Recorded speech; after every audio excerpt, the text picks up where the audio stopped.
السلام علیکم ناظرین میں امید کرتا ہوں آپ سب لوگ خیریت سے ہوں گے۔ ناظرین، اگر ہم تاریخ کا مطالعہ کریں تو ہمیں بہت ساری کہانیاں پڑھنے کو ملتی ہیں، کبھی بادشاہوں کے بارے میں، کبھی ان کی فتوحات کے بارے میں، کبھی جنگوں کے بارے میں، کبھی کسی ملک کے بارے میں، کبھی کسی علاقے کے بارے میں۔ ناظرین، آج کی اس ویڈیو میں ایک تاریخی جھوٹ کی تصحیح کرنا چاہوں گا جو ہماری تاریخ میں اکثر بولا جاتا ہے لیکن حقیقت میں ویسا نہیں ہے۔ ناظرین، آج افغانستان نام کا جو ملک ہے اس کا بانی کوئی افغان نہیں بلکہ ملتان سے تعلق رکھنے والا احمد شاہ ابدالی تھا۔ عام طور پر کہا جاتا ہے کہ برصغیر پر افغان بادشاہوں نے حکومت کی ہے، جبکہ یہ سراسر جھوٹا دعویٰ ہے۔ سلطان محمود غزنوی سے لے کر آخری مغل بادشاہ تک کوئی ایسا حکمران نہ تھا جس کا تعلق افغانوں کے پختون علاقے سے تھا۔ حقیقت میں سب حکمران سینٹرل ایشیا اور ترک نسل تھے۔ اگر کوئی پختون بادشاہ گزرا بھی ہے تو اس کا تعلق افغان سے نہیں بلکہ پنجاب یا بہار سے تھا۔ وہ پختون ہونے کے باوجود افغان نہیں تھا۔ ناظرین، یہ بات ذہن نشین کر لیں کہ ہر افغان پختون نہیں ہوتا اور ہر پختون افغان نہیں ہوتا۔ تاریخ بتاتی ہے کہ دلی اور لاہور کے حکمرانوں نے 1000 سال تک کابل سمیت تمام پختون بیلٹ پر حکومت کی ہے۔ ناظرین، ابھی میں آپ کو دلی، لاہور اور کابل پر حکومت کرنے والے بادشاہوں کے بارے میں بتاؤں گا کہ وہ کون تھے، کس نسل اور کس قوم سے تعلق رکھتے تھے اور کہاں کے رہنے والے تھے، جن میں سب سے پہلا نمبر سلطان محمود غزنوی کا آتا ہے۔ ناظرین، جو کہ غزنی کے رہنے والے تھے۔ سلطان محمود غزنوی کے والد سبکتین افغان نہیں بلکہ ترک تھے، جو ماروال نہر کی ساسانی سلطنت کے ایک کمانڈر تھے۔ ماروال نہر وسطی ایشیا کے اس علاقے کو کہا جاتا ہے جس میں موجود ازبکستان، تاجکستان اور جنوب مغربی قازقستان شامل ہیں۔ ناظرین، جغرافیائی طور پر اگر دیکھا جائے تو اس کا مطلب آمو دریا اور سیر دریا کے درمیان کا علاقہ ہے۔ انہوں نے کئی جنگوں کے بعد افغانیوں کو شکست دے کر سلطنت غزنویہ کی بنیاد رکھی۔ ان کے بیٹے سلطان محمود غزنوی نے باقی ماندہ مشرقی حصے پر بھی قبضہ کر کے موجودہ پورے افغانستان پر حکومت کی تھی۔ ناظرین، اس کے بعد نمبر آتا ہے شہاب الدین غوری کا۔ شہاب الدین کا غوری قبیلہ نسلاً تاجک قبیلہ تھا اور ان کے آباء و اجداد تاجکستان سے ایران چلے گئے تھے۔ فارسی بولتے تھے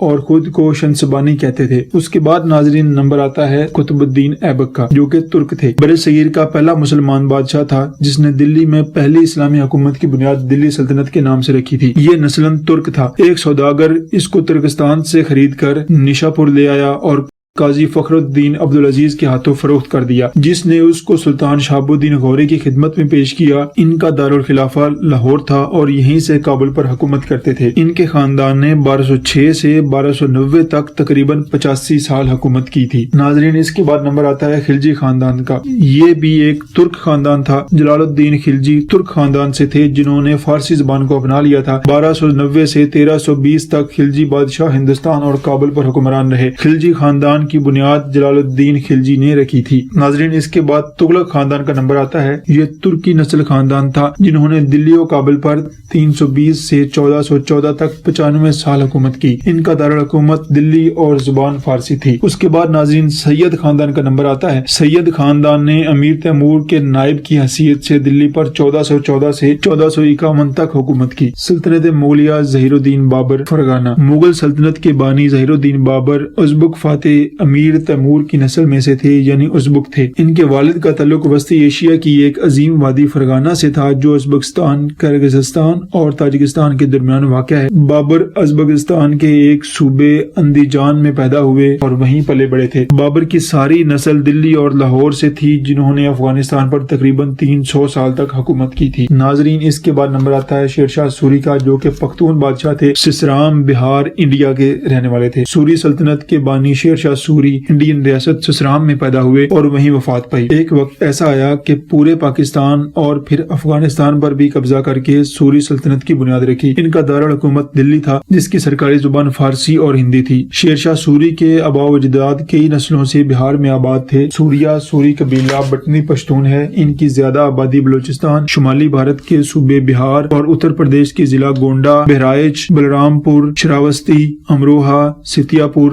لکھیم پور، ہردوائی اور اناؤ میں ہے۔ اس کے علاوہ ایران، بلخیرات، کندھار، جلال آباد اور کندور میں بھی آباد ہے۔ احمد شاہ ابدالی، جو کہ پختون بادشاہ تھے اور ملتان سے تعلق رکھتے تھے۔ دورانی سلطنت کے بانی احمد شاہ ابدالی ملتان یعنی پنجاب میں پیدا ہوئے، ساری زندگی یہیں گزاری۔ انہیں افغانستان کا بانی اور سب سے طاقتور بادشاہ کہا جاتا ہے، گویا افغانستان کی بنیاد پنجاب سے جانے والے بادشاہ نے رکھی تھی۔ دورانی قبیلہ کی اکثریت افغانستان کی بجائے پاکستان میں پائی جاتی ہے۔ احمد شاہ ابدالی کی ہمشیرہ خواجہ ولی مودودی چشتی کرانی کی درگاہ کے احاطے کے اندر کوئٹہ میں دفن ہے۔ ناظرین، آخر میں رنجیت سنگھ کے بارے میں بات کروں گا۔ بادشاہ رنجیت سنگھ، جس کا تعلق گجرانوالہ اور پایا تخت لاہور تھا، انہوں نے پختون بیلٹ کی اکثریتی علاقے پر حکمرانی کی تھی۔ پختون جنگجوؤں کو شکست دے کر مطیع کر لیا اور باقیوں کو درہ خیبر کے پار دھکیل دیا تھا۔ ناظرین، یہ تھی آج کی ویڈیو۔ میں امید کرتا ہوں آپ سب کو پسند آئی ہوگی۔ مزید ویڈیوز کے لیے ہمارے چینل کو سبسکرائب کریں، لائک کریں اور شیئر کریں۔